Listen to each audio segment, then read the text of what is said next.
Well, Christmas is only a few days away, and Orange County Register reporter Bill Cunningham took a look at Roman Catholic tradition in our weekly segment, In the Spirit. He's here with us today. Bill joins us now live in the studio with Mr. Weitzner. Pete? So, Rhodey, thank you very much. And, Bill, you did visit with the top Catholic in Orange County, Bishop Todd Brown, and talked about Christmas. Yes. Like many other important religious events, Christmas has certain myths and traditions attached to it over the years. And so we visited with Todd Brown to find out exactly what the Bible does say about Christmas. Okay, let's get the bishop's take. Bishop Brown, help us understand the Christmas story. What does and doesn't the Bible tell us about this event?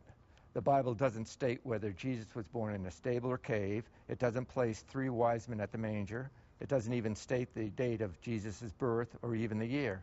What does the Bible tell us about this important event? Well, I think what the Bible tells us actually is that Jesus was born, and that he indeed was the long-awaited Messiah that God had promised down through the many centuries that preceded the birth of Christ. The key message, I think, is the fact that Jesus' birth was very, very special. It was extraordinary.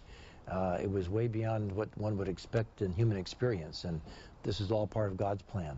What's really important is our right relationship with God, and oftentimes in our relationship with God, we forget about those who are less fortunate than ourselves. And yet that's the example that he gives to us, God gives to us, in the birth of Jesus, who came in very humble circumstances and from a poor family. Some critics say that the church has drifted away from the message brought by Jesus and is now more concerned with the preserving the church bureaucracy rather than focusing on the word of Jesus. Oh, I think that the church's mission is the same. We want to preach and share the word of God, the word that became flesh for us in the person of Jesus. And Jesus' message was one of healing and one of reconciliation, one of love, one of forgiveness. And this is at the heart of the Christian message. There's something being done now to improve the relationship between the church and some of the people who are angry over the sexual abuse cases and other legal matters that have entangled the Roman Catholic Church. We're continuing to try to communicate our message, our concern for victims and their families, and what we have done and what we are doing in terms of protecting young people and children in the future.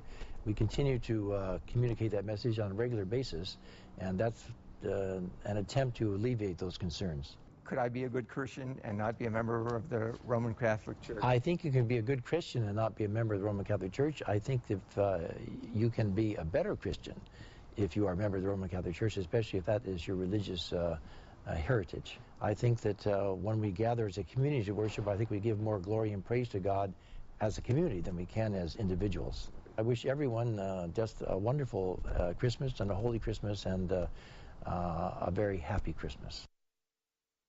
Well, we thank the bishop for that. So there'll always be some mystery around the story, around Christmas, but there is certainly, I think his message that there's certain unifying ideas as to how we should celebrate the holiday. Yes, it's a very joyous season, and we should celebrate it with happiness and joy with our families and friends.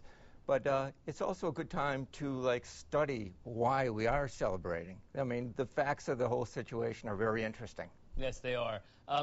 You've known the bishop, you've been covering religion in Orange County for many years. Do you see a difference? Obviously, these are turbulent times for the bishop the last couple of years. Do you see a difference in him from prior years? Well, of course, because of the turmoil, I think he's a little bit more guarded, and of course he's got a lot on his mind. There's a lot of things going on.